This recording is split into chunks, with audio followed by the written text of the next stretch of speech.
강희신의 오늘의 미국. 로스앤젤레스 시간으로 오늘 저녁 6시 차기 대통령을 뽑는데 결정적인 영향을 미칠 가능성이 있는 부통령 후보 유일한 토론이 열립니다. 오늘 토론에서는 사회자의 팩트체크는 없지만 QR코드로 시청자가 실시간 팩트체크를 하도록 하는 방식입니다. 토론이 별다른 결과를 내지 못한다면 선거철마다 있는 옥토버 서프라이즈도 있습니다. 더 힐의 백악관 출입기자가 5가지 옥토버 서프라이즈를 전했습니다. 오늘도 수많은 여론조사기구에서 수많은 경합주 지지율을 발표했습니다. 그런데 지금도 128가지 대선으로 가는 길이 있고 여론조사는 어느 정도의 편파와 오류가 있습니다.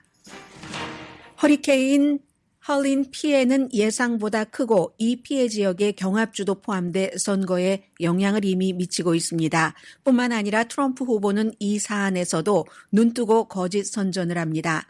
더 문제는 트럼프의 거짓 선전을 우파 매체가 그대로 사실처럼 전한다는 비통함입니다.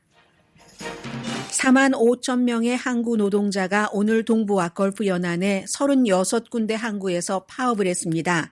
삼성과 LG 제품도 통관이 불가능하고 곧 가격이 오르는 제품들이 있습니다. 대선에 영향을 미칠 가능성 있습니다. 캘리포니아주가 사립대학에서 가족 찬스, 레가시 입학을 금지하는 두 번째 주가 됐습니다. 스탠포드와 USC가 현재 14%인 레가시 입학 내년부터 없앱니다. 조지아주 판사가 조지아주의 6주일 이후 낙태금지법을 위헌이라면서 시행 중지 판결을 내렸습니다. 이스라엘이 레바논 남부 헤즈볼라를 상대로 지상군 침공을 시작했습니다. 지역 전쟁에 대한 두려움 커졌고 열쇠는 이란이 쥐고 있습니다. 이란은 헤즈볼라 사무총장 암살 이후 자체 핵개발 필요성 확인 쪽으로 기울어졌습니다. 어쨌든 최종적인 것은 미국과 전쟁을 한다는 뜻이고 지금 미국이 이란과 전쟁을 했을 때 이란이 미국을 이길 리가 없다는 데서 많은 전문가들이 문제 해결 내지는 예측을 찾고 있습니다. 여러분 안녕하십니까? 오늘의 미국 강혜신입니다. 지금 백악관이 이란 쪽으로 이제 병력도 이제 배치를 하고 한다는 뉴스가 나오거든요. 이 내용은 제가 뒷부분에 좀 전해드리겠고요. 그렇다고 당장 이란과 이스라엘이 전면전을 한다던가 이란은 이스라엘과 전면전을 하려면 이라크도 건너가야지 되고 시리아라든가 요르단을 서쪽으로 쭉 건너가야지만 이스라엘을 만나게 됩니다. 여러 가지 방법이 있고 또 이러한 것들이 세계에 미치는 영향이 있기 때문에 미국도 지금 탑뉴스로 보도하고 있는데 잠시 뒤에 전해드리겠고요. 오늘은 먼저 부통령 후보 토론과 오늘이 10월의 첫째 날입니다. 미국에서도 늘 선거가 치러지는 게 대선이 11월의 첫 번째 화요일이기 때문에 10월 달에는 옥토버 서프라이즈가 있습니다. 상대 당에서 서로 상대를 최적합한 순간에 공격하기 위해서 뭔가 카드를 숨겨놓고 있다 터뜨리는 것도 있고 자연 발생적으로 터지는 카드도 있습니다. 그래서 오늘 부통령 후보 토론 옥토버 서프라이즈 여론과 판세부터 맨 앞에 좀 정리를 해드리겠습니다.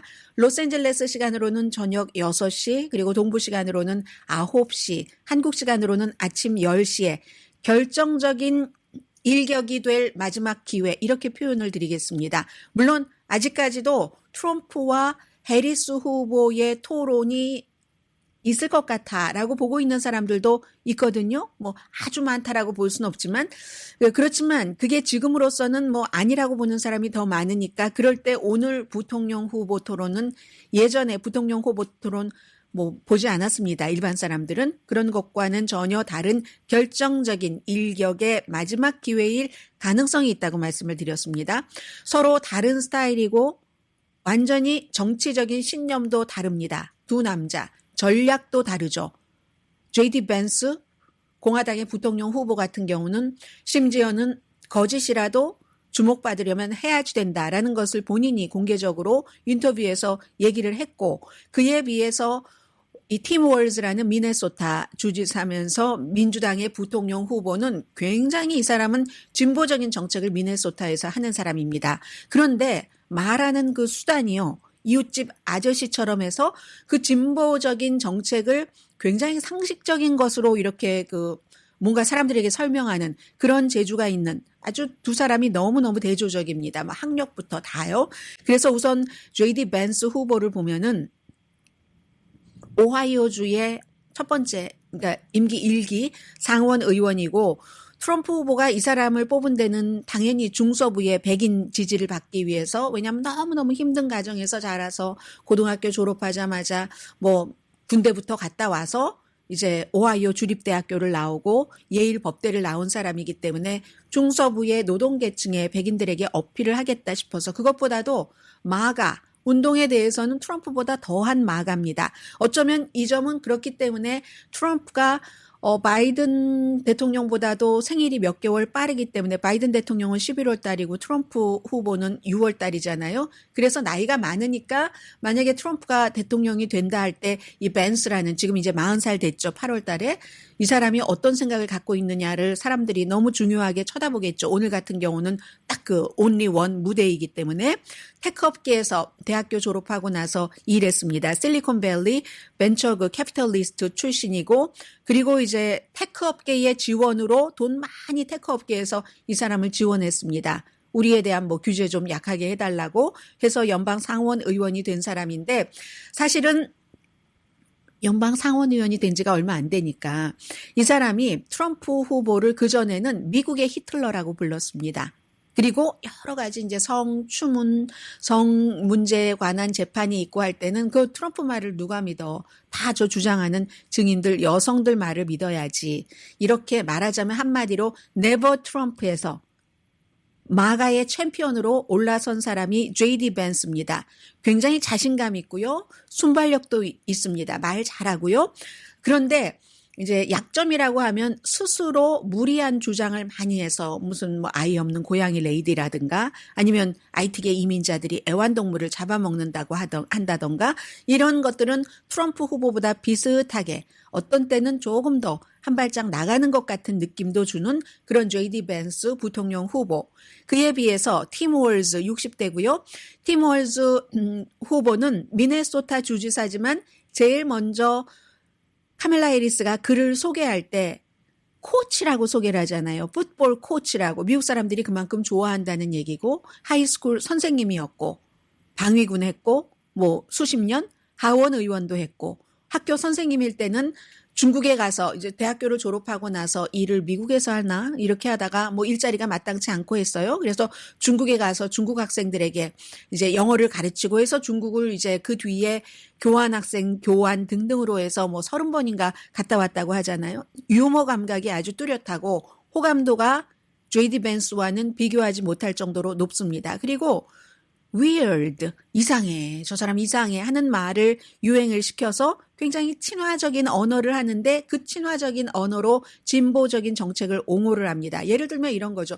세금에 대해서 얘기를 할 때 뭐 무슨 예를 들어 해리스 후보가 부자들에게 세금을 더 내게 하고 뭐 트럼프 후보는 부자들에게 세금을 깎아주기를 원하고 이렇게 얘기하는 게 아니라 그냥 우리가 상식적인 세금 정책을 보십시다 이러면서 얘기를 합니다. 돈을 그렇게 많이 버는데 뭐 부자들이 뭐 그 돈을 가지고 직원들에게 잘해주는 것도 아닌데 세금을 계속 깎아줘야지 됩니까? 그러면 가난한 사람들이 세금을 더 내야지 이 나라가 지탱되는데 굉장히 근데 이렇게 말하는 게 아니라 무척 친화적으로 얘기하는 그런 재주가 있는 사람입니다. 그러니까 스스로 만든 비호감도가 높고 똑똑하고 젊은 이 J.D. 벤스와 원래 태생이 그런 것인지 굉장히 스스로 친화도가 호감도가 높은 이런 사람의 대결로서 공격할 게 많죠.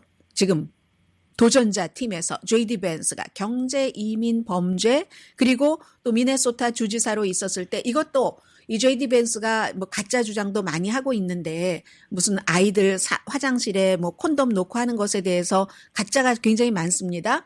정확하게 따지고 들자면 그런 것들을 공격을 할 것이고 그에 비해서 팀 월즈는 아니 지금까지 JD 벤스가 해왔던 뭐 아이 안 낳는 뭐 레이디, 고양이 레이디를 한다던가 아니면 프로젝트 2025라는 너무나 극단적인 트럼프가 당선됐을 때의 트럼프의 정책을 보여주는 이런 것을 만든 그 측과 헤리티지 재단의 중요한 몇백 명들과 전혀 관련이 없다고 하지만 트럼프도 JD 벤스도 관련이 너무 깊거든요. 그 최고 책임자가 쓴 책에 본인이 서문을 썼을 정도니까 이런 것들로 이제 공격을 하겠죠. 그리고 이 프로젝트 2025가 어제 잠깐 트럼프 후보의 음성으로 들어보신 교육부도 없애야지 된다. 연방준비제도도 없애야지 되고 근본위로 해야지 되고 대통령이 굉장히 많은 권한을 가지고 선출직을 뭐 대부분 없애고 대통령이 다 이렇게 선택을 할 수 있도록 해야지 된다. 트럼프가 대통령이 됐을 때 얘기입니다. 그런 것들을 공격을 하겠죠. 그리고 이제 민주당의 아주 뭐 잘 민주당이 보존하고 있는 낙태 문제 이런 것들이 되고요. 사회자는 노라 오도넬 CBS의 이브닝 뉴스의 진행자 한국에 대해서 잘 알고 있고 아버지가 군인이었고 뭐 육군 뭐 군의관이었고 해서 한국에서 용산 기지에서 2년 동안 학교 다니고 어렸을 때 살았습니다. 그래서 지난번에도 문재인 대통령 인터뷰하고 할 때 노라 오도넬이 한 거죠. 그리고는 또 그 마가렛 브레넌 Face the Nation 여자 선후배가 같이 하죠. 선후배가 이제 같이 하게 되는데 오늘 정말 중요한 건 이건 꼭 선거뿐만이 아니라 저 깜짝 놀랐어요. 여러분 알고 계셨어요? 저만 오늘 아침에 안 겁니까? 이제 일단 CBS에서 팩트체크를 안 한다. CNN은 대통령 후보 토론회 때 안 했어요. 안 했더니 불만이 컸습니다. 그 뒤에 ABC에서 너다섯 번을 트럼프에 대해서 했어요. 그 뒤에도 또 불만이 많았습니다. 오늘은 팩트체크를 안 한답니다. 안 하기는 안 하는데 이게 어떻게 되냐면요. 그 화면에 스크린 화면에 QR코드를 이렇게 준답니다. QR코드 CBS에서 방영되고요. 6시에 로스앤젤레스 시간으로 QR코드를 주면 우리가 휴대폰으로 어디 뭐 식당에 가거나 하면 QR코드를 이렇게 찍으면 거기에 자세한 내용이 쫙 펼쳐지잖아요. 그렇게 QR코드를 주면은 이제 팩트체크 이거 이상하다 할 때 그 QR코드 하얀색하고 까만색으로 돼 있는 거 딱 거기다가 블랙 앤 화이트 그 보드에다 가져다 대면은 스마트폰으로 스캔을 하면 그 온라인에 쫙 그 나온답니다. CBS 웹사이트가 원래 이제 다 팩트체크를 해놨었던 것과 이것을 위해서 20명의 저널리스트들이 리얼타임으로 체크를 해준답니다. 새로운 방식이죠. 그런데 이건 CBS로 보실 때만 그렇습니다. 다른 그 텔레비전, 뭐 거의 주요 매체는 오늘 다 방영을 하고 있기 때문에 그렇다는 겁니다. 참 이 내용을 제가 이렇게 여러분들께 보도해 드리면서 예전 같으면요. 약간의 과장이 있죠. 정치인들이. 뭐 많은 과장도 있지만 특히 선거철에 과장이 분명히 있지만 그것도 적절했기 때문에 아주 사사건건 팩트체크가 너무 필요한 이런 일이 없었거든요. 굉장히 시간 낭비다 하는 그런 생각이 들고요. 그리고 이제 제가 잠시 뒤에는 여러분들 광고 들으시고 나서 또 트럼프 후보의 어제 또 엄청난 가짜. 근데 가짜가 그냥 가짜로 끝나고 이제 적당히 머물면 괜찮은데 그 가짜가 자꾸만 메인스트림으로 와서 진짜처럼 퍼지거든요. 그래서 저도 가끔 팩트체크를 해야지 될 때가 있습니다. 어제 트럼프 후보가 조지아주의 그 허리케인 피해 지역에 가서 얘기를 했었던 그 팩트체크는 조금 하겠고요. 말하자면 민주당 대통령이 공화당 지역에는 뭐 지원을 안 한다는 뭐 이런 얘기를 했거든요. 공화당 주지사가 지원받고 다 잘하고 있다고 하는데도 불구하고 아무튼 이리하여 오늘 저녁 6시 아주 중요할 수도 있고 뭔가를 뒤집을 수 있는 여건을 마련할 수도 있고 아닐 수도 있는 부통령 후보 토론이 있습니다. 그리고 이제 지금부터는 5가지 옥토버 서프라이즈를 간단히 전해드리겠습니다. 백악관 출입기자예요. 의회신문 더 힐의 브렛 사무엘스가 이번에 우리가 예상할 수 있는 옥토버 서프라이즈도 항상 다르죠. 다른데 5가지 정도를 간추려 놨습니다. 사실은 지난 몇 개월 동안 7월 21일부터 지금까지 정확하게 6월 28일 트럼프와 바이든의 토론 이후 7월 1일에 바이든이 사임하고 나서 지금까지 1년 동안 겪어온 것보다 훨씬 많은 충격적인 일들이 있었습니다. 뭐 트럼프 후보 2번이나 암살 시도를 겪었으니까는요. 그런데도 불구하고 아직도 5가지 정도의 옥토버 서프라이즈, 어느 후보에게 이득이 될 수도 있는 그런 것들이 있다는 겁니다. 우선 첫 번째는 비디오나 오디오가 나올 때. 2016년 돈 있고 인기 있으면 여자는 아무데나 주물럭거려도 돼 하는 트럼프의 그 오디오가 나왔어도 트럼프 후보 별 영향 받지 않고 당선됐습니다. 2020년 선거 전에 헌터 바이든 후보의 아들 랩탑에서 막 선정적인 여러 가지들이 많이 나왔는데도 바이든 후보 당선됐습니다. 이번에 만약에 비디오나 오디오가 나온다면 기본적으로는 해리스 후보가 전에 쭉 그 검사부터 검찰총장, 연방상원의원, 부통령으로 있을 때 뭔가 정책이 범죄에 관해서나 오일 시추에 관해서나 바뀐 부분, 거기에 관한 비디오나 오디오가 좀 폭발적인 것이 나온다면 해리스 후보에게 나쁠 수 있겠죠.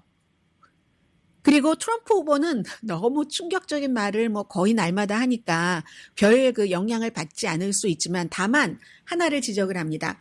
만약에 이번에 그 선거 유세를 하면서 본인에게 돈을 많이 기부하는 기부자에게 비공개로 이거 나한테 돈 이만큼 주고 내가 이거를 해줄게 하는 것들이 나온다면 지난번에 한번 나왔었잖아요. 오일 그 기업인들 몇 명 사이에서 얼만큼 돈을 모아서 나한테 주면 내가 뭐를 없애주고 한다고. 근데 그 정도 가지고는 트럼프 후보에게는 전혀 영향을 미치지 않는 겁니다. 두 번째, 기후 이벤트. 이 내용도 이제 잠시 뒤에 말씀을 좀 드리겠는데 지금은 허리케인 헐린이지만 행방불명된 사람들이 600명이 넘습니다. 정치적으로 영향을 미칠 수 있는 일이죠. 카멜라 해리스가 지난 주말에 캘리포니아주 로스앤젤레스 그리고 샌프란시스코 그리고는 라스베가스로 가서 선거 유세를 하다가 이걸 중단했습니다. 워싱턴 DC로 갔죠. 일단 가서 이제 연방재해청 사람들과 만나서 여러 가지를 의논하고 했는데 지금 이런 일들 그리고 어제 트럼프 후보는 조지아주에 갔고 내일 바이든 후보는 노스캐롤라이나주 이번에 아주 사망자가 원래 예상했었던 것보다 훨씬 많다고 하잖아요. 내일 이제 방문을 하는데 특히 조지아와 노스캐롤라이나주 지금 트럼프 후보가 약간 한 1% 정도 높은 걸로 지지율이 나옵니다. 경합주인데 조기 투표 직접 조기 투표가 이제 시작되는데 그러면 이게 이제 사람들이 너무 뭐 길이고 뭐고 다 망가져 있으니까 휴대폰도 안 되니까 그러면 이거 이제 방해받을 가능성이 있죠.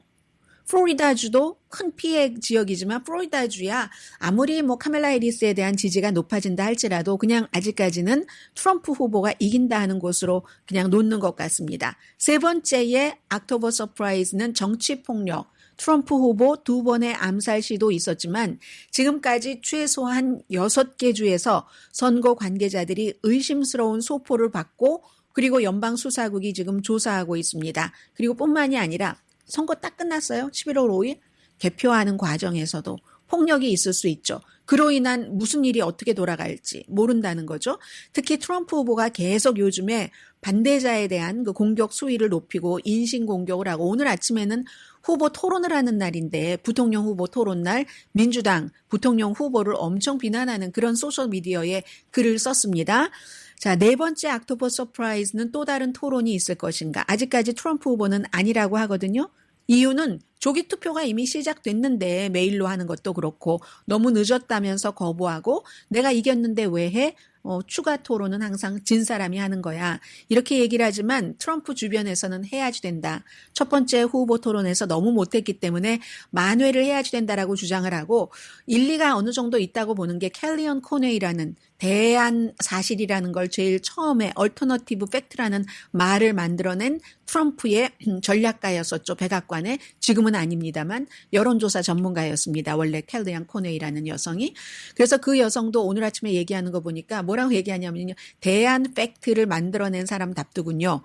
트럼프가 언제 토론을 안 한다고 그랬지? 트럼프가 토론을 안 한다고 완전하게 말한 적은 없어. 지금까지 한 번도. 이렇게 얘기하는 걸 보니까 뭐 할 수도 있을 수도 있고 없을 수도 있겠죠. 만일 트럼프가 이게 필요하다고 생각한다면 지금 아직까지는 한 달하고 며칠 남았잖아요. 10월 1일입니다. 여론이 내가 토론을 하면서 올릴 수 있다고 생각하면 지금 카멜라 해리스는 또 그때는 안 받을 수가 없죠. 계속 후보 토론하자고 얘기를 하는 거니까 이것도 네 번째 옥토버 서프라이즈 결과상 전쟁 이 문제도 후반부에 말씀을 드리겠는데 국내 사건에 의해서 미국 사람들은 대체로 투표를 합니다. 경제, 내 주머니. 그러나 어떤 땐 해외적인 사건이 엄청나게 크면 그로 인해서 재선에 진 대통령도 있고요. 지금 이스라엘과 하마스 전쟁이 10월 7일이니까 며칠 있으면 1년입니다. 그리고 이제 그 전선이 가자 지구에서 그 북부 레바논 헤즈볼라의 거점지로 올라가서 지금 이제 일부 지상군 터널을 통해서 들어갔다고 하거든요. 레바논에. 이 벤자민 네타냐후로서는 딱 헤즈볼라 사무총장을 암살하고 나서 지지율이 올라갔기 때문에 여기서 멈춰야 될 이유가 없는 사람입니다. 정치인 벤자민 네타냐후로. 그래서 이 문제가 어떻게 되는가? 이 레바논에서 100만 명이나 지금 뭐 이주민이 돼서 난민처럼 어디로 이렇게 집을 이사가고 한다고 하는데 지상작전이 정말로 전면전이 될 것인가? 이건 이제 지켜볼 수밖에 없는 거죠. 그렇게 되면 트럼프 후보에게 좋은 거죠. 공격의 빌미를 주는 거죠. 해리스 후보가 아무리 트럼프 후보가 독재자에게 아첨하고 독재자로부터 아첨받는 사람이라고 비난을 한다 할지라도 지금 일어나고 있는 현상으로 트럼프는 내가 대통령이었으면 이런 일 안 일어났어. 그리고 내가 또다시 대통령이 된다면 하루아침에 모든 것을 해결할 거야. 이렇게 얘기하고 있기 때문에 옥토버 서프라이즈 이런 5가지들도 지금까지 너무 팽팽하니까요. 뭔가 대선에 영향을 미칠 수 있다는 거죠.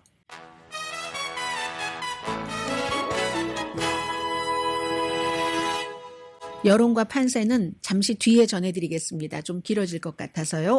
지금 뭐 미국 그 대사관의 직원들도 대피를 하고 하네요. 레바논 같은 데 보니까 지금 뭔가가 심상치는 않습니다. 아무튼 잠시 뒤에 뵙겠습니다.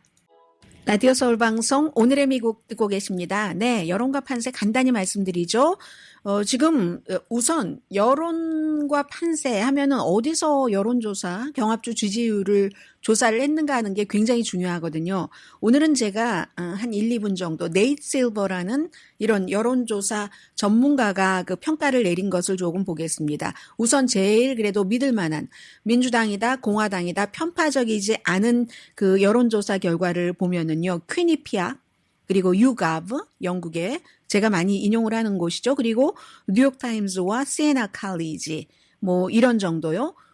그러나 그 밖에 제일 이제 편파적인 거 공화당의 편파적인 매체는 라스무센 그리고 트라팔가 공화당의 무슨 일종의 선거 요원과 같다. 이렇게들 여론조사 전문가들은 얘기를 합니다. 그에 비해서 또 민주당에 대해서 좋은 여론조사 결과가 나오는 그 케이스는 입소스 또 퍼블릭 팔러시, 폴링 뭐 이런 쪽이거든요. 그래서 저는 앞으로는 여러분들께 뭐 퀴니피악이라든가 유갑이라든가 뉴욕타임즈, 시에나 칼리지 뭐 이런 데를 중심으로 말씀을 드리는데 그것만으로도 부족합니다. 대체적으로 제가 여러분들께 여론조사 판세를 말씀드릴 때는 이렇게 그 여론조사 전문가인 그 네이 실버 씨가 얘기하는 것이라든가 아니면 BBC는 538을 믿거든요. 그런 식으로 굉장히 많이 믿고 그리고 가장 최근에 나온 여론조사를 말씀을 드리겠습니다. 뭐 네이 실버가 편파적이다 아니다라고 어떻게 알아라고 말씀하실 분들도 계실 텐데 여론조사 기구가 아니잖아요. 통계, 여론조사를 분석하는 전문가이기 때문에 여론조사를 분석하는 전문가는 가능한 한 최대한 이제 그 아주 정확하게 팩트에 기반해서 하려고 하잖아요. 그렇게 해서 먹고 사는 사람인데요. 본인 평판 나빠지면 어떡하겠어요? 그래서 이제 그런 중심으로 말씀을 드린다는 것을 전해드리고요. 현재 오늘은 제가 BBC가 그 538과 ABC가 이제 538을 네이 실버 씨에게 샀으니까는요. 여론조사 결과를 말씀을 드리겠습니다. 왜냐하면 다른 것들은 대체적으로 어제 했거나 그제 했거나 그렇거든요. 전국적인 여론조사는 날마다 하는 데가 많아요. 그 표본이 많고 하니까. 그런데 표본도 다 자격이 있어야 되니까 경합주는 그렇게 날마다 하지 않거든요. 그래서 현재 보면은 며칠 전에 뉴욕타임즈 시에나가 한 것과 큰 차이가 없습니다. 노스캐롤라이나와 조지아주에서는 각각 트럼프 후보가 1%포인트 앞서가고 애리조나주에서도 다 똑같이 1%네요. 처음에 애리조나에서 5% 앞서가는 것으로 나왔었는데 그 사이에 좀 줄어든 거예요. 그리고 나머지 4군데 어제 제가 말씀드렸던 것과 거의 비슷한 것 같은데요. 위스콘신 또 미시건에서는 해리스 후보가 2%포인트 앞서가고 같은 블루월인 펜실베니아에서 해리스 후보가 1%포인트 앞서간다. 그리고 네바다에서도 해리스 후보가 1%포인트 앞서간다. 지금으로서는 이렇게 나오거든요. 그래서 어제와 큰 차이가 뭐 그다지 많지는 않겠습니다. 아무튼 여론은 이 정도 되고요. 오늘은 여러분들께 우선 그 허리케인과 트럼프, 바이든, 해리스 또 또 조지아주의 브라이언 캠프 주지사 이런 얘기를 조금 드리겠는데요.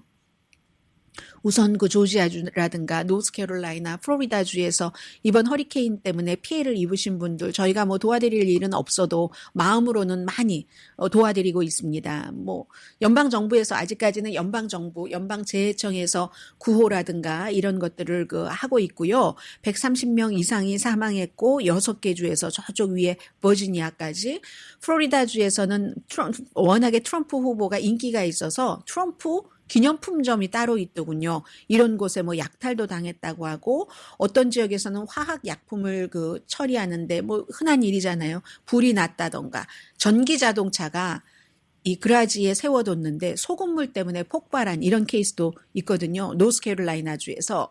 그래서 지금 허리케인 그 영향권 안에 들어가 있는 그쪽 지역에서는 전기 자동차를 그라지 안에 넣어두지 말아라 하는 것을 많이 일반인들에게 홍보를 하고 있습니다. 그 사고가 난 곳은 다행히 그 가족들은 대피해서 다치지 않았다고 하거든요. 더군다나 애쉬빌 하면은 뭐 예술가들도 많고 그 산악지대 그쪽에 뭐 요리사들도 많고 뭐 어떤 뭐 기업인들이 뭐 산악지대 이런 데서 편히 쉬기도 하고 하는데 완전히 지금 물과 전기 부족하다고 하고요. 이런 모든 것들이 사실은 미국이 지난 20년 동안에 인구가 뭐 캘리포니아주에서 플로리다로 많이 갔다, 텍사스로 많이 갔다 하지만 또 다른 곳에서 캘리포니아주로 들어오는 사람들도 있잖아요.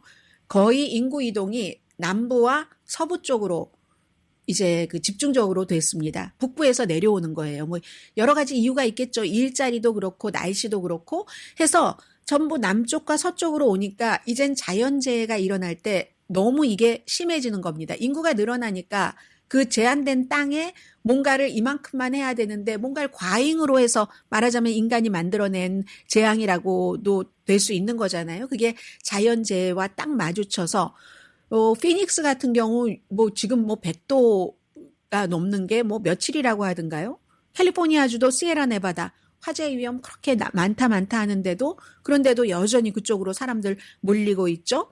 휴스턴, 어스틴, 댈러스, 포트워스, 텍사스 얼마나 이제 많이 사람들이 그동안에 모였습니까? 그러니까는 뭐 허리케인부터 산불부터 엄청난 이런 사실이 더 좀 지독해진다. 사람들이 보통 이사할 때는요.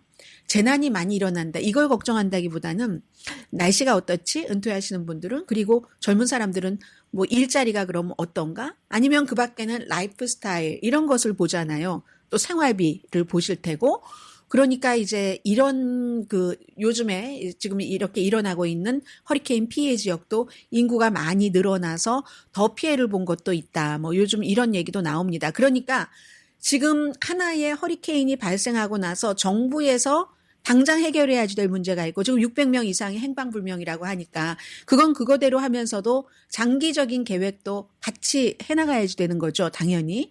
그런데 이제 트럼프 후보가 어제 이제 이런 것들이 많이 방영이 안 되면 저도 구태여 제가 시간을 이렇게 쓰고 싶진 않거든요. 팩트 체크를 하면서. 근데 쓸 수밖에 없습니다. 어제 트럼프 후보가 조지아주 발도스타를 갔어요. 발도스타에 가서 이제 빨리 갔다 이거죠. 재난 지역에는 빨리 가는 게 중요한 게 아닙니다.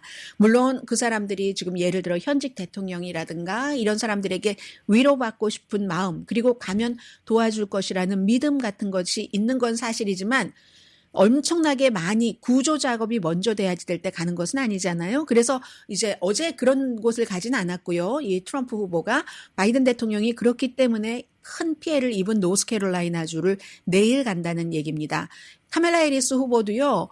당장에도 가고 싶지만 그 최소한으로 그러니까 피해를 그 현지에 내지 않는 그런 형태로 가겠습니다. 그냥 뭐 이 멀리서 할 수 있는 일 하겠습니다. 그래서 라스베가스에서 일요일에 그 선거 유세할 때도 보니까 제일 먼저 이 허리케인 이분들부터 얘기를 하더군요. 그런데 이제 트럼프 후보는 그리고 주말에 바이든 대통령은 주말이면 백악관을 비우잖아요. 백악관 바깥에 있었습니다. 그리고 어제 백악관에 돌아왔는데 트럼프 후보가 이 정도는 그냥 가뿐하게 넘어갈 수 있어요. 아니 왜 뭐 워싱턴에도 안 가고 뭐 두 사람 다 뭐 싸잡아서 뭐 욕을 한 거예요. 엄청. 그렇게 하는데 해리스 후보는 선거 유세를 중단했거든요. 본인도 일요일에 선거 유세했잖아요. 펜실베니아주에서 이 해리스 후보가 라스베가스에 있었을 때 본인도 펜실베니아에 있었고, 근데 이거는 그냥 아예 그렇다고 하고, 무슨 얘기를 어제 계속 했느냐면은 이 트럼프 후보가 민주당인 바이든 대통령이 공화당 지역의 그 주지사들이 전화를 해도 전화를 통화할 수도 없고 공화당 지역을 도와주지를 않는다. 이거 그래야지 되는데 도와주지를 않는다라고 여러 번 얘기를 했거든요. 그 가운데 좀 점잖게 얘기한 것을 조금 들려드리겠습니다. 네. 그런데 왜 이게 안 열리죠? 아, 참. 안 열려서 못 들려드리겠네요. 트럼프 후보가 좀 전에 제가 말씀드린 그것처럼 아니 뭐 대통령 전화 통화할래도 전화도 안 받고 공화당 지역은 도와주지를 않는다라고 얘기를 했는데 그 전에 이미 브라이언 캠프라는 본인이 갔잖아요. 그곳에 브라이언 캠프라는 주지사가 트럼프 바이든 대통령과 전화 통화를 했고 본인이 전화를 건 게 아니라 바이든 대통령이 민주당 대통령이 공화당 브라이언 캠프 주지사에게 전화를 했는데 본인이 못 받았대요. 아주 급한 일이 있었겠죠. 이 비상사태에서. 그래서 금방 다시 전화를 걸어서 대통령이 도와준다고 했고 앞으로도 무슨 일이 있을 때마다 전화하라고 했다라고 얘기를 했습니다. I just spoke. The president just called me yesterday afternoon. I missed him and called him right back. And he just said, "Hey, what do you need?" And I told him, you know, we got what we need. We'll work through the federal process. He offered that if there's other things we need, just to call him directly, which I appreciate that. 네, 그래서 이제 대통령에게 감사한다 이런 얘기까지 했어요. 했는데도 그러는 겁니다. 그랬더니 기자들이 계속 물어보죠. 아니 브라이언 캠프 주지사가 그랬다는데 그렇지 않았다는 것을 뒷받침할 만한 것을 보여달라 하니까 스스로 찾아봐라. 트럼프 후보가 많이 하는 얘기잖아요. 그래서 기자들이 계속 묻는 거예요.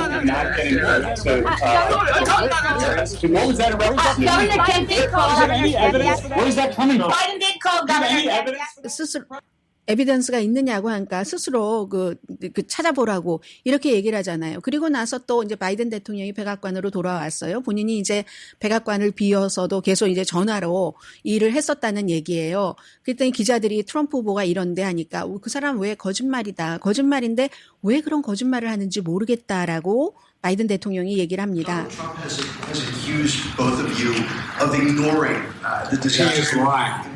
He's lying이라고 얘기를 하죠. And the governor told him he was lying. The governor told me he was lying. I've spoken to the governor, spent time with him. 네, 이 주지사 자체도 나랑 전화했다고 하지 않느냐. 트럼프가 거짓말하는 거다. What he says about me, but I care what he communicates to the people that are in need. Implies that we're not doing everything possible. 네, 뭐 나에 대해서 뭐라고 말하는지 그건 큰 문제가 아닐 수 있지만 그러한 말 같은 걸 하는 것이 이 같은 그 구호 작업을 하는데 프로세스를 굉장히 나쁘게 한다. 그렇죠. 저 같은 경우도 지금 뉴스를 많이 해야지 되는데 이런 것을 팩트 체크를 할 필요가 뭐가 있습니까? 트럼프 후보가 거짓말을 안 한다면 이런 팩트 체크를 할 필요가 없는 거죠. 하루 종일 트럼프 후보의 그 말만, 바이든 대통령 이런 얘기는 또 전하지 않습니다. 그래서 이제 그러한 것이 있다. 가끔 가다 이런 것은 제가 여러분들께 가끔 가다 말씀을 드리겠습니다. 그리고 트럼프 후보가 얘기했던 공화당주에는 바이든 대통령이 도움을 안 주려고 해. 이거는 본인이 대통령이었었을 때 민주당주에게 협박했었던 것을, 그러니까 본인의 생각인 거예요. 거짓말의 문제가 아니라 어떤 매체에서 표현하기는 이건 본인의 그런 뭐라고 하든가요? 그 접근 방식을 그대로 보여줬다. 왜냐하면 예전에 캘리포니아주에서 막 산불 나고 그랬을 때요. 산불 나고 이랬을 때 만약에 현직 대통령이 민주당인데 공화당주에 도움을 주지 않는다 하면 그거 사람들이 다 보고 있는데 그건 정말 알아서 욕먹는 처신이잖아요. 근데 트럼프 지지자들은 그렇게 안 믿어요. 트럼프가 거짓말을 해도 그걸 정말 참말이라고 믿으니까 트럼프 후보가 캘리포니아주에 자연재해가 있고 그랬을 때 블루 스테이트라고 여기에는 안 준다고 하고 그리고 본인과 가까운 또 레드 스테이트 중에서도 주지사가 특별히 본인에게 잘해준다 하면 A 플러스로 대우하겠다. 본인이 한 얘기예요. A 플러스로 대우하겠다. 이렇게 얘기를 하고 푸에르토리코에서 허리케인 마리아 3년 동안 지원을 하지 않았었습니다. 아무튼 이런 일들이 있어서 미국이 굉장히 여러 가지를 낭비를 하고 있다. 그런 말씀을 드리고요. 그리고 오늘 그 중요한 뉴스 가운데서 하나는 이제 뒷부분으로 미뤄서 이스라엘 문제를 조금 레이티스트까지 함께 전해드리겠고요. 하나는 애틀란타 저널 컨스티튜션은 조지아주의 조지아주의 6주일 이후에 임신 낙태 금지법이죠. 이걸 위헌이라고 하면서 시행 중지 판결을 내렸습니다. 이게 이제 연방 대법원에서 주에서 알아서 하세요. 그러니까 임신 6주일. 그러니까 여성 가운데는 그 임신 6주일 때는 뭐 느끼지도 못하는 여성들도 많이 있다고 하는데 아무튼 그랬는데 결국은 최근에 이슈가 됐던 임신 중절을 하지 못해서 여성이 2명이 사망했습니다. 2명이 사망을 하고 그런 보도가 나오고 이건 이제 그 카밀라 해리스 후보가 뭐 얘기도 인터뷰할 때 했었던 거고요. 앰버 니콜 서먼, 캔디 밀러 두 여성 이 케이스가 나오고 나서 어제 판사가 26페이지짜리 그 의견서 판결문을 썼는데 풀튼 카운티의 판사네요. 로버트 맥버니 판사가 아무튼 이거는 원래대로 돌려라 해서 뭐 그러나 주 또 검찰총장이 주 대법원에 항소할 수는 있죠. 이게 지금 애틀란타 저널 컨스티튜션은 오늘 탑뉴스고요. 캘리포니아주 사립학교는 잠시 뒤에 항만 근로자들 파업과 함께 전해드리겠습니다. 아니 집이 부자여서 돈을 주거나 부모가 그 대학교 나오고 하면 레가시 입학이 너무 당연한 거잖아요. 아들 부시 대통령도 아버지 때문에 예일 들어갔고 잠시 뒤에 뵙겠습니다.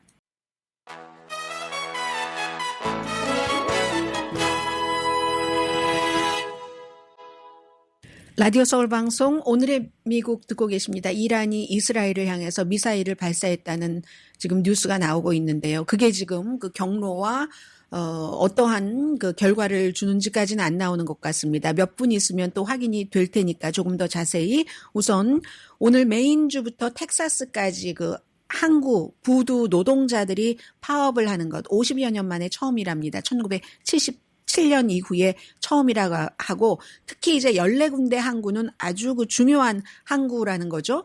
화물 컨테이너의 반 이상을 처리하는 원래 그 4만 5천 명 정도가 지금 파업을 하는데요. 멤버는 그것보다 훨씬 많답니다. 8만 명이 넘는데 국제 해운 노조 소속이고요. 당연히 이제 임금 인상이죠. 어제까지 협상이 되지 않았기 때문에 또 하나가 있죠.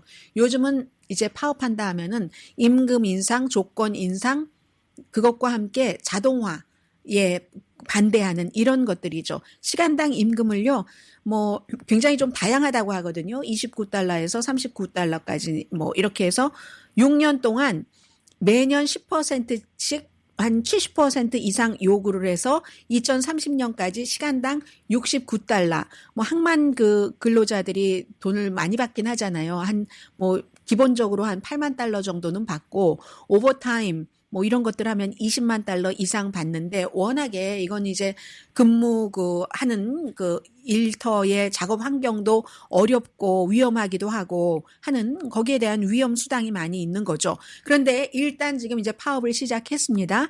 그렇게 될 경우 경제에 바로 영향을 준다는 건데 할러데이 연말 시즌에 바나나도 미국 많이 수입하잖아요. 자동차 부품, 면, 나무, 담배 이런 건 또 그렇다 할지라도 썩는 물건들 있잖아요. 음식 같은 거, 뭐 바나나도 그렇네요. 며칠 지나면 거기서 월마트라든가 제일 이제 그 동쪽 항구를 많이 이용하는 데가 월마트보다도 제 삼성 LG를 먼저 말씀드려야지 되겠네요. 삼성 LG, 이키아 가구, 그리고 밥스 디스카운트 퍼니처, 홈디포도 그쪽 동쪽을 많이 이용한답니다. 월마트와 함께.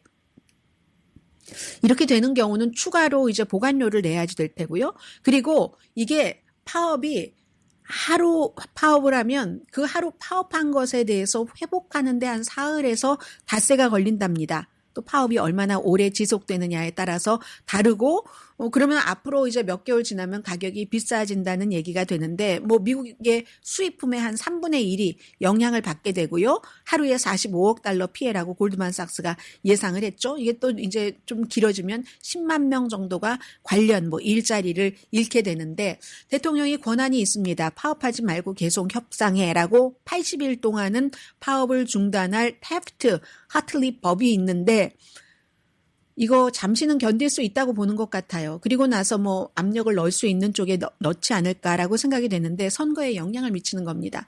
자동차 파업을 할 때 역사상 처음으로 자동차 그 파업하는 사람들과 함께 피켓을 들었던 대통령이 바이든 대통령이 파업하지 말아라라고 말할 수가 없는 거예요. 공식적으로 가장 친노조 대통령이다라고 하는 사람이.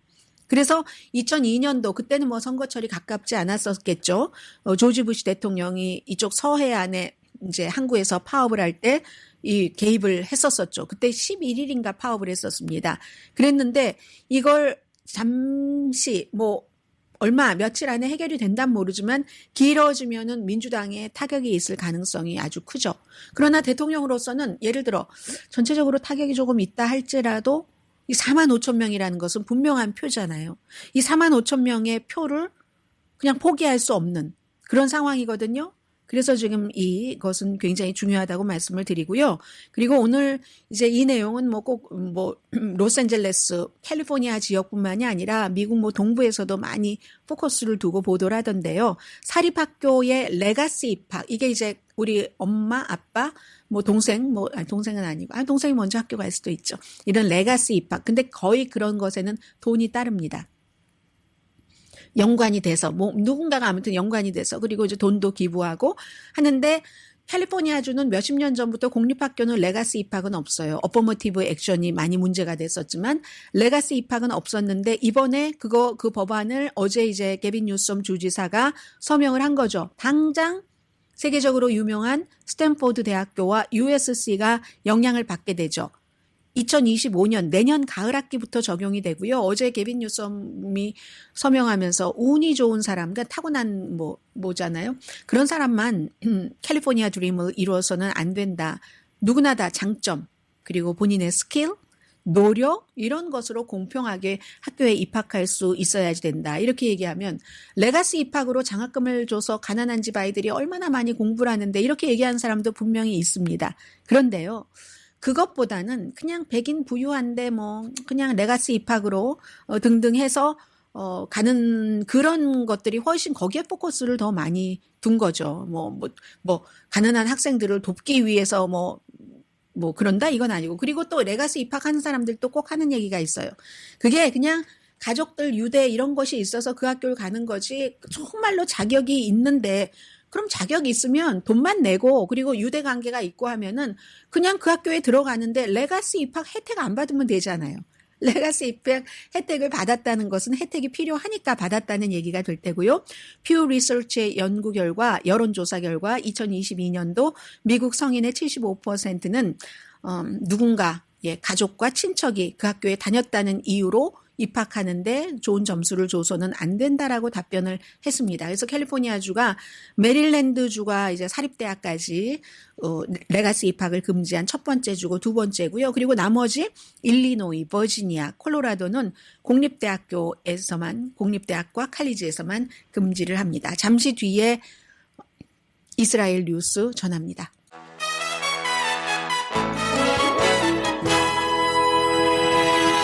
라디오 서울 방송 오늘의 미국 듣고 계십니다. 미국이 몇 시간 안에 이란이 이스라엘에 미사일을 발사할 수 있다라고 얘기하면서 뭐 대사관에 있는 사람들도 대피하도록 했습니다. 그리고 약 8분 전에 이란에서 이스라엘 쪽을 향해서 미사일을 발사했고 그 이후에 여러 가지에 대해서는 아직까지 나오지 않고 있습니다. 이란이 이스라엘 쪽으로 미사일을 발사하면 이란이 우리가 이제 지도로 이렇게 볼 때는 동쪽이잖아요. 그 또 서쪽에 이라크가 있고 요르단이 있고 뭐 그 요르단 위에 시리아가 있고 그 다음이 이제 이스라엘이기 때문에 이 발사한 미사일이 이스라엘에 지금 어떠한 영향을 주느냐 그리고 그 이후에 이스라엘의 대응 같은 것을 지금 알기는 어렵습니다.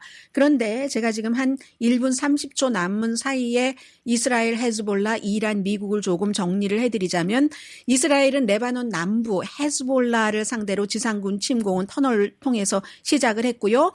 열쇠를 이란이 쥐고 있다 했는데 이란이 지금 일단 미사일을 발사를 한 겁니다. 지금 이스라엘이 헤즈볼라를 침공한 건 2006년 이후에 처음이고 헤즈볼라는 아직까지는 지금 총 지도자는 이스라엘의 암살로 사망을 했지만 전투력도 괜찮고 무기도 많답니다. 그래서 이스라엘을 향해서 계속 헤즈볼라는 이제 이스라엘을 향해서 또다시 이란과는 반대 방향이잖아요. 계속 이제 미사일 로켓 발사를 하던 중에 직접 발사를 한 겁니다. 그래서 미국의 입장은 바이든 대통령이 하산 나스랄라를 헤즈볼라의 이제 총책임자를 이스라엘이 암살한 거 이것 자체는 오케이 잘했다라고 하고 이후에는 외교적인 노력이 필요하다. 휴전 노력이 이미 실패를 했잖아요. 그러면서 미군 기지에 드론 공격 받을 것에 다 대비하고 이란을 향해서 미군 기지를 공격하지 말아라 하는 얘기를 하면서 중동의 병력을 파견을 했거든요. 이란은 지금까지 이렇게 보면은 약간 망을 보는 분위기가 있었거든요. 결론적으로는 시간이 없으니까 하나만 말씀드리자면 이번에 헤즈볼라의 총책임자를 이스라엘이 암살을 한 뒤에 이란은 아니구나 대리를 시켜서 뭔가를 하고 이스라엘과 뭘 하려면 안 되겠구나 우리가 핵을 가져야 되겠구나 하는 생각을 많이 했을 것으로 전문가들은 보고 있고요. 그렇게 될 때 만약에 이스라엘과 직접 싸워야 된다면 그러면 마지막에는 미국이 들어가야지 되기 때문에 지금 이란이 미국과 싸워서 이길 수 있는가? 괜히 창피하기만 하고 뭔가 이제 다른 나라로부터 제재 같은 것만 받지 않을까. 지금 이런 얘기들도 하고 있고요. 아직 그래서 지금 결론이 나오지 않았고 저 피해가 어느 정도인지 모르기 때문에 정확하게 더 이상 말씀드릴 수는 없습니다만 이란은 결국은 미국의 분위기를 조금 볼 것 같다. 그런 생각은 듭니다. 강희신이었습니다.